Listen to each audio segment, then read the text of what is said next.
Lord, let us see all that you are, all that you mean. Open our ears, Lord, let us hear. You are listening to Dependable Heating and Air Conditioning Wildcat Radio Coaches Show.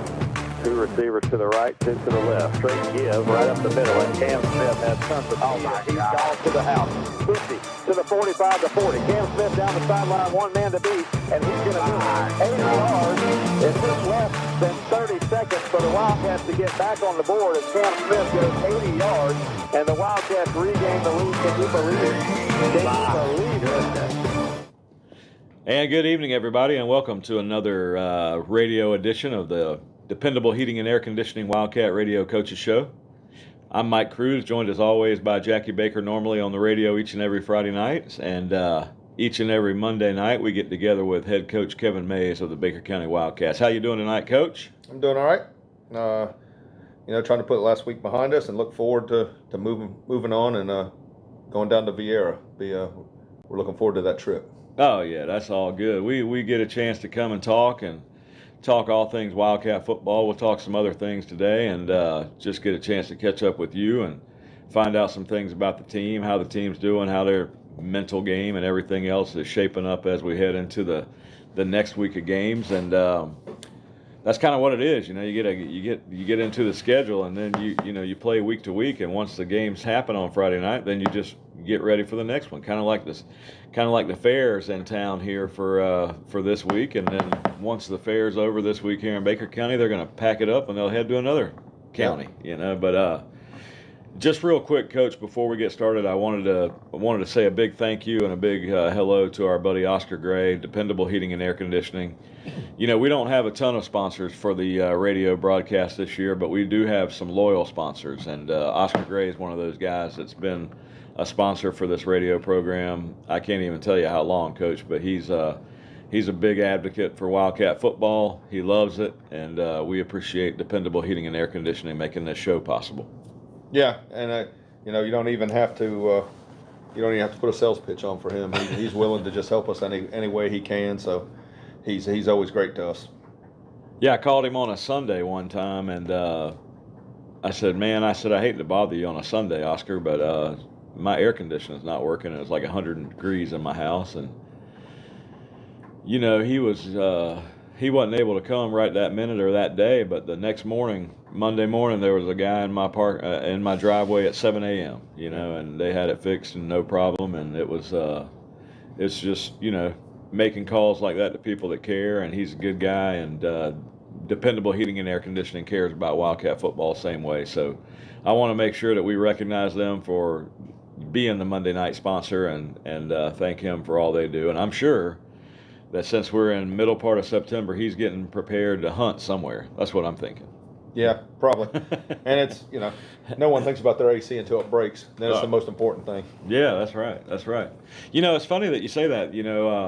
I was talking to Oscar about that. There's people that do Oscar, and that they'll do tune-ups for you now. So as you approach the end of summer now, and as you get ready to turn on your heater, you should call somebody like Dependable Heating and Air Conditioning, let them come out and do a tune-up, make sure your heater's ready to go.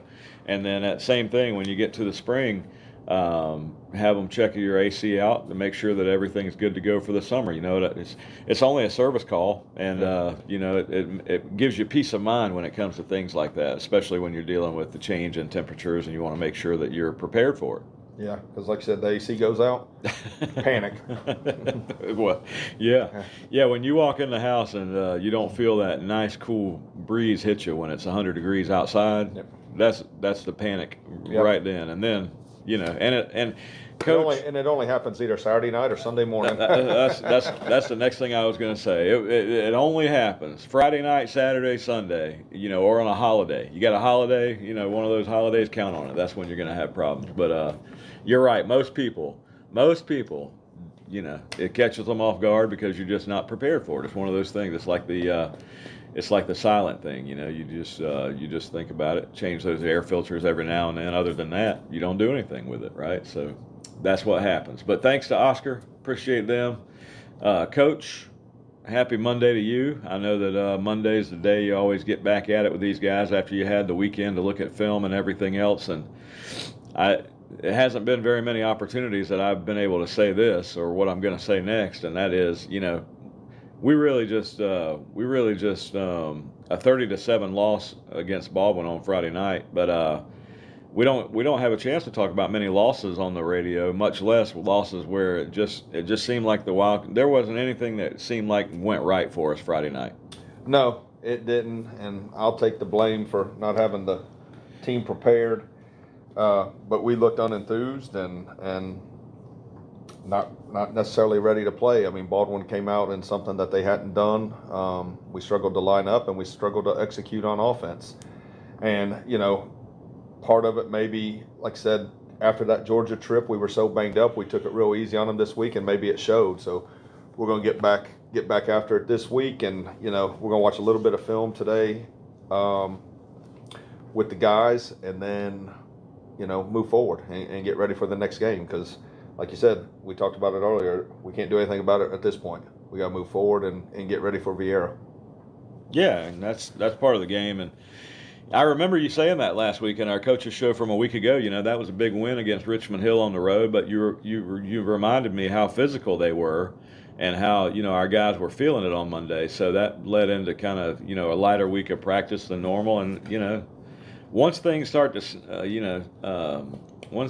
snowball on you a little bit, they kind of get that way. Momentum means a lot in football, that. And it seemed like Baldwin was able to capture that momentum early in the game Friday night, and they just kind of maintained that momentum. But their time of possession, the way they held the football, the way they blocked up front, those were things that kind of led to them getting that momentum and then building on it. And there's a fine line between being on the losing end of that and being on the winning end of it. You see it even in college football games. This weekend I was watching that App State-Troy game, and, it comes down to the very end of it, and Troy's got the game won. Troy did everything they could do to win that game.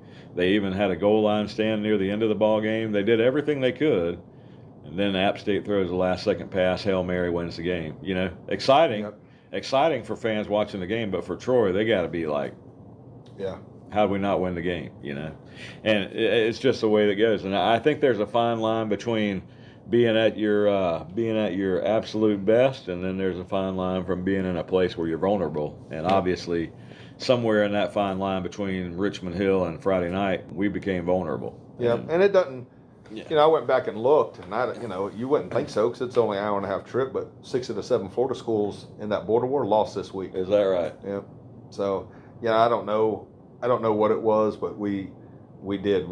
I saw it. Everybody that saw the game saw it. We did not look like we wanted to play football. Yeah. And not the way we played the last 2 weeks. I mean, to beat Oakleaf and Richmond Hill and then to come out and play like that was disappointing to all of us. But like I said, I got to stay positive with these guys and move forward. We got a lot of season left, and our goals are still ahead of us, and that's the attitude we're going to take. Yeah, you're only 3 games in, technically week 5 coming up, but we still have that rescheduled game with Stark going, a couple weeks from now. So, I mean, yeah, a lot of goals still ahead of you, right? So Baldwin, the piece about Baldwin, I don't want to take any credit away from them, right? So Baldwin did some things well the other night. They tackled well. They played well at the line of scrimmage. So I was having a hard time not taking away from Baldwin on the broadcast Friday night, but at the same time, you could tell the energy level, the excitement on the Wildcat sideline, it just wasn't the same. Yeah. It just wasn't the same. So, hey, we fast forward, we move on, we take losses sometimes, and that's part of life. Wildcats are 2-1 right now. The biggest piece about the loss to Baldwin was, what does this do to us in the district race, right? Well, it definitely hurts. We, obviously we got to be big Yulee fans at this point and hope that Yulee can beat them, and then that we take care of Yulee. If Baldwin beats Yulee, then they're probably going to be the district champs. But that still doesn't stop our chances from getting into the playoffs, because if you go back my first season, we ended up 6-4 and still made the playoffs. That's right. And to me, I mean, we all want to call ourselves a champion at something, but getting into playoffs to me is the name of the game, because then it all starts over, and we've got to be prepared and get ready, because if that's the way it was to play out, we could end up seeing Baldwin again. That's right. And we've got to be ready to go. So, like I talked to the boys and told them, all our goals are still ahead of us, and we got to keep our head up and move forward and just keep putting wins in the win column.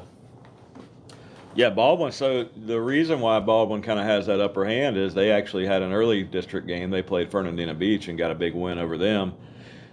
And, I think that based on everything that we know, I think Fernandina is one of those teams that everybody's going to kind of get that win against. But the win for Baldwin that puts that asterisk beside their name right now as the kind of leader out front would be the fact that they were able to get us. Then they probably sense it now. And they're thinking, hey, all we got to do is beat, just like you said, we beat Yulee, we beat West Nassau, we're district champs, and nobody can say anything about it. If they stumble somewhere, then we'll have a chance to catch back up.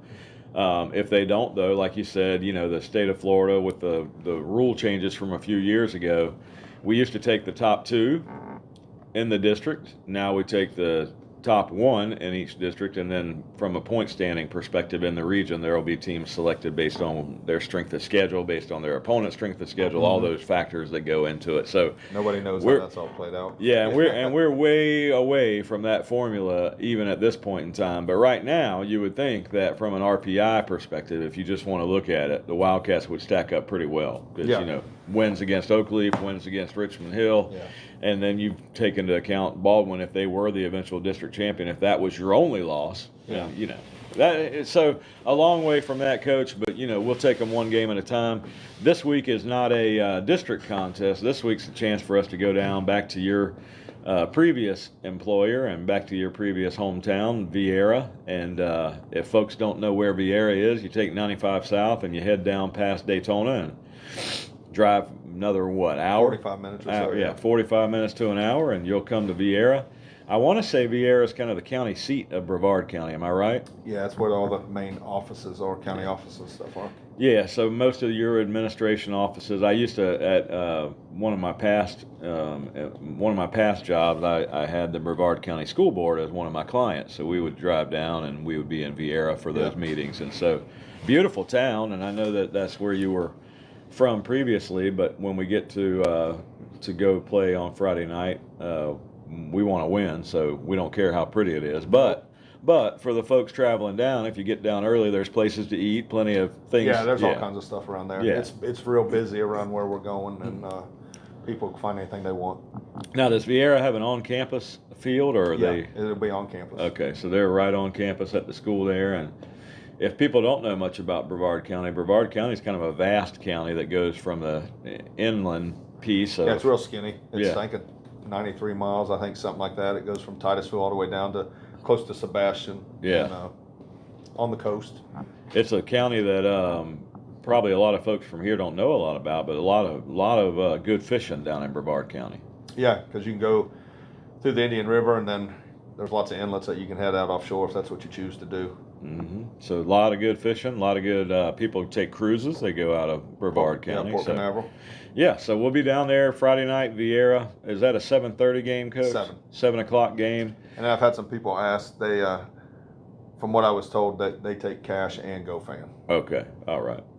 Well, we'll make sure we get that word out. If you're looking for tickets for the game, you should be able to get them at the gate. If not, there's a GoFan app that came out back when COVID was rampant and everything else, so you're able to get those online, which makes it easier for fans ahead of time, so you don't have to worry about being in line and early. But Coach, we saw Vieira come here last year, very close, hard-fought game with those guys. They're a bigger school than us.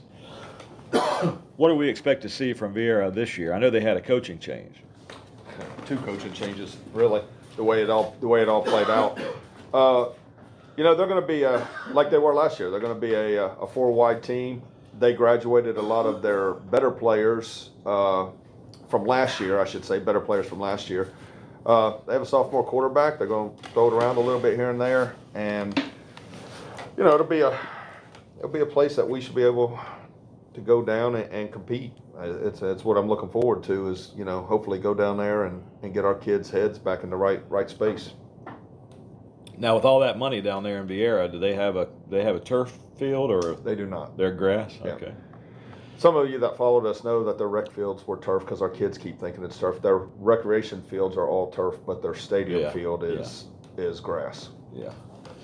Well, I'm excited about making the trip down there. I haven't actually, that's one of the high schools that I haven't made my way to in the 26 years that I've been broadcasting Wildcat football. Well, there's a lot of high schools I haven't made my way to, but Vieira's a new trip for us. So it's exciting. I actually get excited when we have some different things on the schedule and some different places that we can go year to year. Then it's not always the same venues each and every Friday night. When you make at least when I make a schedule, I try to always put a few schools on there that are different. Just because I'm kind of like you, it's fun to see different places, let the kids see different places, and let the, like I said, kids from here get to go down, go down 95 and see that they're, that what other things look like, and that's kind of a fun thing to do with kids.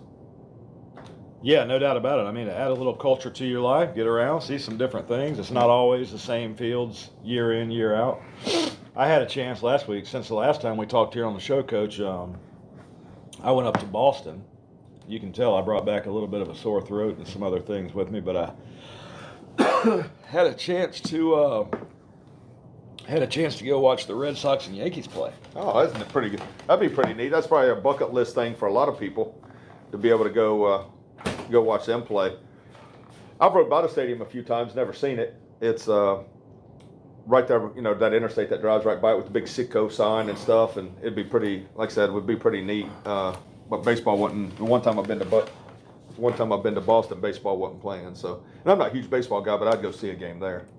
Well, it was exciting because of Yankees and Red Sox, and you get all the feels that go with being in Fenway Park to begin with, because like you said, the big Sitco sign, you pass it on the road, and then being in that stadium is one thing, and then having the Yankees come to town and seeing Aaron Judge hit 2 home runs, and he hit one over the Green Monster that night. As they... Oh, he's huge.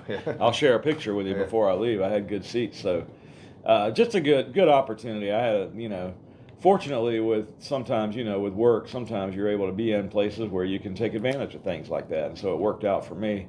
But making the trip back, I think I brought back a cold or something. So this weekend I've been struggling with the voice and everything else. So appreciate you taking the time to meet up here and have our coaches show this week. But, I'm excited about going down to Vieira. But looking ahead, we'll come back the week behind that. West Nassau will be here. Homecoming week. So my favorite. Yeah. So, what do we know about the other teams in the district aside from what we know about Baldwin now? West Nassau. The way the schedule got worked late, they play a lot of their district opponents later in the year. So we don't know. We don't know how they stack up against the districts. Yeah. Yulee will play Baldwin week 7. We got plans obviously to go watch that because we play Yulee week 8, and Fernandina Beach I think is better than what people are used to. They've got a new coach over there and they seem to be playing a little better, but I think we're all right in the same ballpark right now this year. It's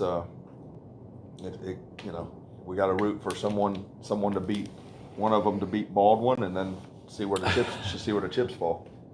Anything Caught your eye this year in the area as far as high school football, or anything different or unique about this football season versus the last, or has everything been pretty much status quo so far? No, I think it's been status quo. I mean, you see, neat things. I mean, everybody thought Fleming Island was going to be the team to beat, and then Oakleaf just beat them. Yeah. And then, you see that we beat Oakleaf. So helps you sit there us. going, well, it helps us, but you're just sitting there going, we've got to bring that kind of play and attitude every week. I mean, you see that. No, I don't think there's anything that's really surprising this week. I mean, it's just, after coming from Brevard, there was only 2 or 3 teams that were good in Brevard. The Jacksonville area, though, week in and week out, no matter what the team's record is, there's not a lot of slouches in the area. I mean, that's the one thing about this area. There's, you're going to have a good football game on your hands no matter who it is you schedule in this area. There seems to be good teams all over the place. Yeah, well, as the year plays out, I'm excited to see where we go and what the other teams in the district look like. teams evolve from week to week. You know, a lot of people. It's funny to me. I'll get off on a soapbox real fast, but it's funny to me how media. You know, you have people that are in the media, then you have people that are just casual observers, and then you have fans, right? So you have different levels of people that get involved with football on a year in, year out basis, and it really applies to all levels. You got high school, you got college, you got pro. It applies to all of them. And before the season, you know, everybody wants to say that this team is, you know, ranked number 1, this team's ranked number 20. Okay, well, first and foremost, there's no way for you to know that. None of us are in these locker rooms with teams and understand the chemistry that's involved in a team, and you don't know the inner workings or some teams have new coaches, some teams have well-established coaching staff. So it's just, you know, everything runs the gamut. Now, I know these guys, they sit around, they analyze it, and they spend a lot of time, but you can see, just based on the first 3 weeks of college football, how wrong most of that list was, right? Just based on this team lost, this team lost. Now, it's not hard for anybody to sit back and tell you that Georgia and Alabama are going to be near the top. Well, guess what? They've got the best players year in, year out. But that's just the way it is. But so, I hate it when, you know, one of the things that I would like to see is, you know, those guys waiting until like week 3 or week 4 before they start making proclamations of this team's number 1, this team's number 20. Wait, don't put out your rankings until that time. That way, you know, you've got a learned opinion. But either way, that's where we are, Coach. And there's a lot of passion around it. Like I said, some people are really highly passionate. Some people are more casual observers. I've been the guy that's been right there for 26 years, right? And I shared with you before the season, and I shared it with Jackie, and I shared it with the radio listening family that we have over the past couple of weeks, just to make sure people aren't caught off guard with it. But after 26 years, Coach, I just want to kind of share some stories and share some, just have some laughs and talk with you and talk with, you know, Jackie on Friday nights for the broadcast. And this will be it. I'm gonna walk away from Wildcat Football Radio at the end of this year, and I'm sure I'll miss it, and I'm sure there's pieces of it that'll be something that I want to be a part of in the future. And but I just wanted to take a moment and make sure that, you know, our folks that listen in on Monday nights knew that, just so that they know that next year there'll be somebody different doing this. And I don't know if their coach's show will continue or how the radio will continue, but we'll work through that, and I'll help you as much as we can. But this year I just want to kind of tell some stories and talk about everything that's going into it. So what'd you do this weekend, Coach? Did you watch any football? Did you get a chance to get away from football at all? Nope. I should say Saturday, me and Erica went into Jacksonville, went to dinner.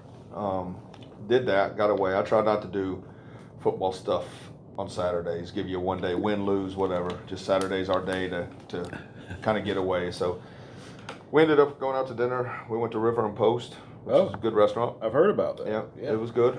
We've been there a couple times. One of our places we like to go to over there. And then yesterday we were back in here 9 o'clock to 12:30, 1 o'clock, and then, you know, then you go home and, you know, all the honeydew list. You know, you're still husband and dad when you get home, so you still had all those things to do. And so no, I mean, I didn't even really get to watch football. Got to watch the end of the Gator game, which was nerve-wracking, I guess you would say. If you're a Gator fan, yeah, for sure. You know, it's kind of neat that on the 2-point play, the kid that for South Florida, Sean Atkins, he played for me at Vieira, so it's neat to see that kind of stuff. Yeah. But being a Gator fan, you didn't like seeing that kind of stuff. Then yesterday, I got to watch a little bit. You know, the Dolphin game was pretty neat to watch. You know, them make a big comeback back against the Ravens, and Jaguars played really good from a little bit I watched. But I don't watch a lot of football on the weekends because I get enough of it during the week. Yeah, I totally get it. Totally understand. You know, I really love watching football, so I try to watch as much as possible. And one of the reasons why I'm stepping away for Wildcat Radio, and you know, just so you know, I also simultaneously worked for the Jaguars for 26 years, so I stepped away from that at the end of last year. And, you know, just to be able to do that, to enjoy the time and spend some time with my family. And I've had some things happen within my life, too, in the last year. So Just new perspective on things, I guess, somewhat. So it's funny. I was talking to one of my friends yesterday about this. The Gator game. When I was a kid, one of the this goes to kind of one of the stories I was going to tell you. When I was a kid, the only way in this area that you could, and I'm a little bit older than you, so, but the only way that you could watch any football or watch any type of college football or anything like that in this area was if that game was broadcast on the three major networks. So you had CBS, you had ABC, you had NBC, and if you didn't have something broadcast on those three networks, you were out of luck. You weren't watching any of that. So the only way that you could really get into Gator athletics at that time was to listen to it on the radio. So, and in the 80s, if you remember, the Gators were on probation for the majority of the whole decade of the 80s. So there was no TV for several years. So I don't think it was until Emmitt Smith played his first game in 1987 that you could actually watch a Gator football game live on, in the 80s, because you did have the Breakfast with the Gators, which would air the next day, so you could watch the replay, but you couldn't watch the live game. So I always listened to Gator broadcast on the radio. I listened to whatever I could get my hands on, whether it was a baseball game in Gainesville, whether it was a basketball game in Gainesville. I went down and attended Gator baseball camp with Joe Arnold for several years, and then Dusty Rhodes was one of the assistants that was there, and he went on to coach at UNF and became a legend at University of North Florida over there. So my dad also had season tickets, and my uncle, so my cousins and I, we'd all get a chance to go down and tailgate and watch the Gator games in person there.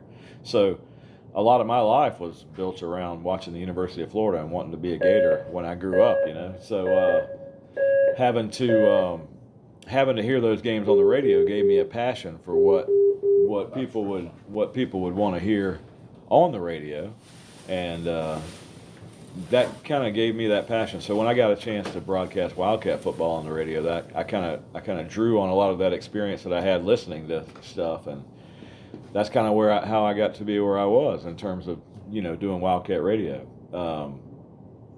And it's I always like to listen to radio broadcast when you can. It's hard to sync it up anymore with TV because you got the internet and everything else, and there's always time delays on everything, so it's hard to sync radio and TV.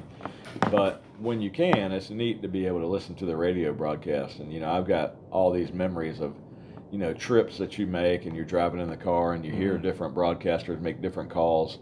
Alabama has had legendary broadcaster Eli Gold on the air for years. I don't know if you know that name or familiar with him at all. Eli Gold is a guy that's broadcast NASCAR his whole life. So people that know NASCAR know Eli Gold. Well, he's also the voice of Alabama football. Same with Florida State. You got Florida State University. You've got Gene Deckerhoff. Well, he's also the voice of the Tampa Bay Buccaneers. So if you listen to the Tampa Bay Buccaneers on the radio on Sunday, it's the same guy that calls Florida State. And he's got one of the greatest reputations and greatest voices in college football. And I just remember some of the great calls you hear from those guys as you drive around. And nowadays, man, it seems like everything's changed. All the guys have gone to the same communications broadcast school, and a lot of the folks, they just sound very similar. Yeah. And so I tried to bring my own brand of broadcast. And if you get a good one, they'll play on ESPN, because you say that. I heard it this morning. When App State, scored that touchdown. They said, "Now let's hear how it sounded on the radio." Guy was going nuts. They were going nuts. Yeah, and their passion behind it, right? Because they root for their school. So I tried to bring the same thing. I try to bring some passion. I try to bring a little bit of originality, saying things that normally you wouldn't hear other people say. And then the other thing is try to bring some knowledge and some vision to the people listening in, because the other thing that you want to be able to do when you're listening to a game is understand what's happening. Yeah. And I try to make sure that the people, if they're listening to it on the radio, can understand what the picture looks like, okay? Yeah. Hey, the Wildcats are moving right to left across your radio dial, so they know, it's moving this way. Yeah. What color uniforms are the guys wearing? Paint the picture for them. Yeah, what's the line of scrimmage? We got two receivers right, we got two to the left, we're taking a snap here.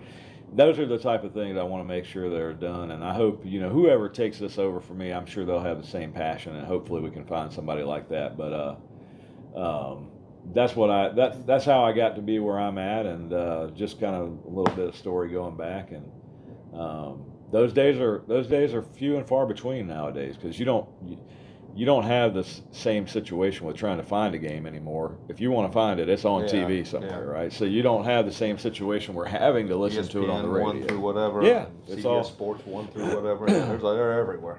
It's all there. I listened to Sam Kuvaris came and spoke to us one time about change in the TV industry, you know, and he said it basically went from a long time ago, you had about 10 minutes to capture people's attention. So when people had to get up out of the chair and change the channel, that meant that once they sat down, you had them for 10 minutes. You know, you had them locked in for 10 minutes. So if you captured their attention in that 10 minutes, they would stay and watch your channel. Now, he said, in this industry, in this age, you have seconds. Yeah. You have seconds to capture somebody's attention. And if you don't capture it, they move on to the next channel. So, you know, I know that this show is not about broadcast or anything else, but I just wanted to tell a story, and that's the story that I was. Well deserved. You put your time in. I'm sure everybody appreciates everything you've done for us. I know I do. So we hate to see it, but hopefully we got a lot more games left together. Well, I'm hoping so too. You know, last year, we have 14 last year, so we get on a run here. I wish you the best of luck getting ready for Vieira this week. But win, lose, or draw, we'll come back here on Monday. We'll talk about it, and we'll be ready to go. Big games coming up this week. You mentioned the Jaguars. The Jaguars getting a win yesterday. Yeah. It's funny how things happen in the NFL the same way they do maybe in college. Did you realize yesterday that was the 8th loss in a row for the Colts in Jacksonville? As bad as the Jaguars have been, and some of the very lean years they've had, they've beaten the Colts 8 times in a row. I didn't know that either. And you know, funny thing about that, my middle son Brian, his favorite team is the Colts somehow. Yeah. With Peyton Manning. Yeah. I think it was some of that, but yeah, he didn't take that too good yesterday. Well, over the years, there were some really good teams in Indianapolis when Peyton was there. They had Marvin Harrison. They had some guys that could really play. Edgerrin James was that running back, and what'd they get? I think they had one Super Bowl run, right, with the Peyton Manning era. Maybe they went more. Maybe they went more than one. Either way, that Colts have always had it. And then they drafted. I forget the guy's name a few years ago that was supposed to be the guy that was going to take over for Manning, and now they've got Matt Ryan. But 8 times in a row, the Jaguars have won, taking them down in Jacksonville. It's the same the other way around. The last 8 years in Indy, the Colts have won. Yeah, I didn't know that. Yeah, that's a little factoid for you. Yeah. If you sit with me long enough, Coach, I'll tell you things that you just don't know, or that you never wanted to know. But then you'll spend. They looked pretty good yesterday. Yeah, they actually did. You know, I think the coaching staff did a good job of kind of managing what Trevor Lawrence could do and played to his strength. You know, short routes. Give him some confidence. You know, and once you get that confidence, you build on it. You know, kind of. We were talking about it with Davion Dean earlier. Kind of the same thing I saw with Anthony Richardson. Sometimes those guys that can be gunslingers have a tendency to really fire the football, you know. And I mentioned this on the air Friday night. And sometimes when you have that ability to throw the football as hard as you do, like Brett Favre and those guys, they could fit it into these little tiny windows. Well, you know, it's tough. That's a tough thing to do. And to be as accurate as you want to be when you try to throw the ball as hard as you can is hard. Yeah. So in a lot of cases, you kind of just have to lay it in there, give a guy a chance to run under it, and throw a catchable ball. Throw a catchable ball. Yeah, that's what they talk about. So once a quarterback figures out that, you know, I know Davion's he's just a kid. He's a guy in 10th grade. So once he figures that out, man, he's got so much talent and so much ability. Once he figures that out, he's going to be tough to stop. But I'll tell you, I didn't watch the Gator game. Did Richardson not same, look that? He did same not deal. Look that good? Nice. Same deal. He tries to throw the ball too hard. He sometimes it looks like for him right now the game's just not coming easy to him. And when he's and it's almost to me it's almost like they're asking him to do things that are kind of out of his comfort zone as opposed to just letting him play. And you know. I don't know what, and you got to remember, this is only Richardson's 4th start, right? Yeah. So in college. So, you know, some of this is going to come to him, and there's got to be a confidence level that he's got to gain, you know, and I think that to rush to judgment after that Utah game and the big win to all of a sudden just anoint that guy a Heisman Trophy was probably unfair to him, you know. And so you got to see how it plays out. But he's got same thing. He's got a ton of ability. He's got a ton of talent. If they can figure out a game plan for him to get some real confidence, he'll be all right. But he did a similar thing. He's trying to throw the ball too hard to guys that are open, and you just like I said, go back and watch Danny Warfel. Yeah. Danny Warfel didn't always throw the hardest. He didn't always throw the most beautiful pass, but he always threw it on target, and he was accurate. And if you can be accurate, then that's one of the if you can be accurate as a quarterback, as tough as it is to play quarterback, you don't have to throw the ball as hard as some of these guys do. And that's just part of it. You only see guys like Brett Favre come along every so often. Yeah. And believe me, as hard as he threw the ball and as many windows as he fitted in, he also got intercepted a ton for trying to do that, right? Yeah. So that's the other element that you bring into it. You think I can get this ball in there? Well, those defensive guys are pretty good too. Yeah. But anyway, Coach, I digress. We talked about a lot of stuff tonight other than Wildcat football, but I'm rooting for the Cats this Friday night. We'll be down there in Vieira. Try to get down there early Friday afternoon, find somewhere good to have a snack before the game, and then see you on the field. We'll be ready to go. We're going to get out of here before school gets out and be down there. And like I said, let's get these guys going back on the right track. There you go. Well, that's the hope, right? And then maybe we build some confidence in them from then on, and we come back. So we'll come back to the homecoming week, the week after that against West Nassau here at home, and then we would have had a week off after that, but then we have to fit that remaining Bradford game in there, which will be on a Thursday night this year before we finish up Yulee, Jackson, Fernandina Beach, and then Sun Lake on the road, which is a Tampa team. So that 10th game on the road. Hopefully by then we'll know if we have playoff aspirations or not, but we'll see. And we won't worry about that so much right now. We'll worry about that more in the second half of the year. But, Coach, best of luck as we head to Vieira Friday night. Any last thoughts on what you want to share with the fans? Nope, just like I said, we're going to do our best to get these kids back going. I don't think we put our best product on the field this past Friday, and we got to get them back playing like they did the 2 weeks before that, and that's on us as coaches, on our shoulders to get that done. Well, we'll be there. Any thoughts this week as a Gator fan? I know you're a guy that's worn many hats, but down to the core, you're a Gator fan. Can the Gators go to Knoxville this week and spoil the Rocky Top celebration that they're hoping to have? I hope so. And I guess. Did I see game days going to Knoxville this year? Did I see that this week? I don't know. So they'll have all that. Tennessee will have all that to go through, but we'll be rooting for them. One exciting thing I'll share with the fans, I'm going to have an interview with Cooper Hodges. Cooper Hodges played here for the Wildcats. He's up at Appalachian State now, plays just about every snap on that offense. He never leaves the field. Guy plays right tackle. And they got that thrilling Hail Mary that we talked about earlier, win against Troy, and then the big win last week against Texas A&M. I talked to him on the phone last week, but, Coach, I'm doing an interview with him this week that we're going to play during the Friday night broadcast on our halftime show this coming Friday. So folks will get a chance to listen in and hear a little bit from Cooper. That'll be good. Tell him all of us here obviously said hi, and I actually, I don't know him that great, but got his number and text back and forth with him a little bit after that game, and you could tell how excited they were. Yeah. So. Yeah, one little funny story about Cooper. I got a chance to talk to him on the phone last week, and last year when the NCAA approved the NIL deals, the name, image, likeness, the guys, basically meant that the guys could go out and promote themselves and make a little money for it. Well, Cooper and that entire offensive line, they were signed by a company there in Boone called the Blue Deer Cookie Company. And I asked him on the phone the other night, I said, are they still in business? Yeah. You got the offensive lineman down there eating cookies. They're paid by cookies. Yeah, but he said they actually had the opportunity to do it again this year, but he had to stay out of there because he was going to be like 335 pounds if he kept it up. So, so I'm going to get a chance to talk to him. Wildcat fans, listen in on Friday night, our halftime show.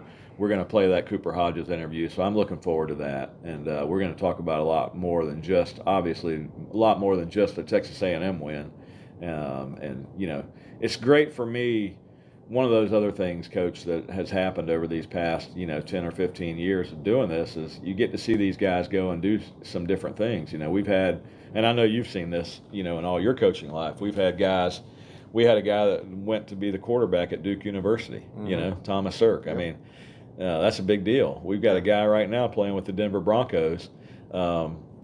Mike Boone, you know, and C.C. Jefferson went out of here as a 5-star to go play with the Gators. And, you know, there's just been so many guys. I could name them. Kendrick Singleton went and played with North Carolina as a wide receiver. We've had so many guys that have come through here and have gone and done some things. We've got guys that are out there now. Alex Bowen, you know, there's guys that are out there. Chase Hancock's and you know, Cooper Hodges, you know. There's so many guys that are out there. Seth Page went and set the